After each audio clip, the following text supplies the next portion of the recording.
These are my first impressions of the RaiderX from Flux Defense. Coming up.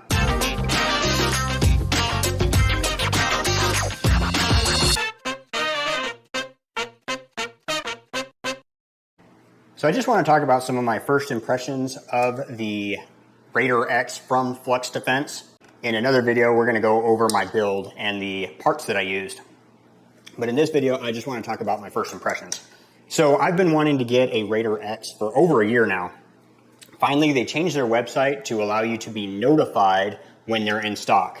So when I got the most recent email, I jumped on it right away, and I can say that I am glad I did. Lately, I've been into FDE quite a bit, so I went with the FDE version. And I think the very first thing that I thought of when I picked this up and started playing with it is how well it's designed. I really like some of the design ideas. This clearly took a smart person or people in order to design, smarter than I am. I'm sure at this point you already know how they work. There's a lot better videos out there than mine.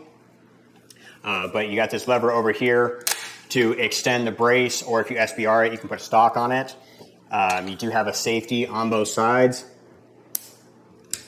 an anti-safety. This side is just a little bit truncated, and they do have safety deletes if you would prefer. I did get a safety delete, but after running it just a little bit, I'm going to leave the lever on there and not use a safety delete. So staying on this side, there is a magazine release button right here. This one I don't see myself using a whole bunch, but I like that it's there, and I wouldn't remove it. I may or may not use it, but this is to eject the magazine in the grip. But like so many pistols, there is a spot in the normal location in order to release that same magazine. But instead of pushing in, it's a forward movement. But it's really intuitive and a good spot to actuate it with my thumb. Right here.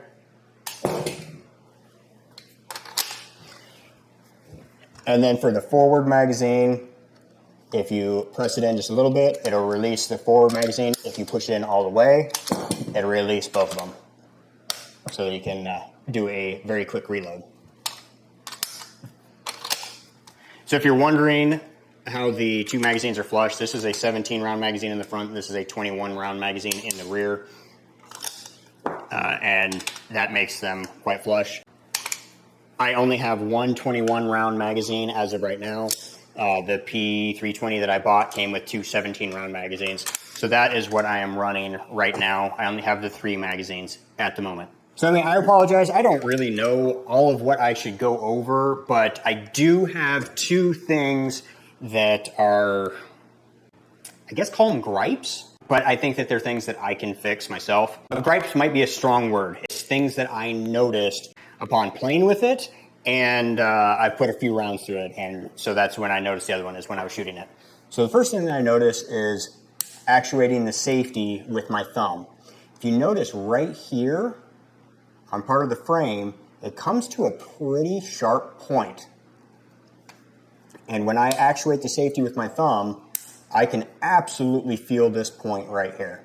So what I think I'm going to do is take a Dremel and just smooth it down so that that hot point, sharp point, whatever you want to call it, is a little bit more dull. The other thing that I noticed upon shooting it is inside the trigger guard here. So we're going to see how well we can get it. It's basically on the bottom edge here, around where the trigger shoe kind of like goes into the trigger guard. It's pretty sharp on the edges there. So when I'm shooting it, and I haven't put a ton of rounds through it, but when I'm shooting it, my finger naturally slides down to the bottom edge of the trigger. And so I can definitely feel it with my finger when I'm shooting. So I try and bring it up a little bit so that I don't feel it, but naturally it just wants to go right back down to the bottom edge. And so I'm noticing those sharp edges around the trigger guard here. So I'm going to do the same thing with a Dremel and try and smooth down those edges. I think I did see a video where somebody did that same thing. So it doesn't seem like I'm alone on those sharp edges, at least on the inside of the trigger guard around the trigger shoe. I don't consider those negatives. I consider those me problems, but that's something that I can fix. As far as the rest of my first impressions, this thing is, like I said, this thing's really well designed. I thought that they thought it through really well.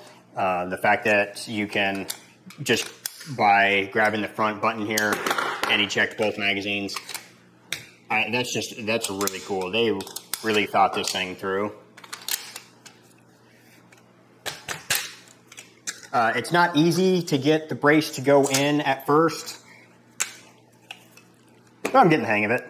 So wrapping the video up, I can definitely tell you that I am glad that I bought this, and I'm definitely going to enjoy shooting this some more.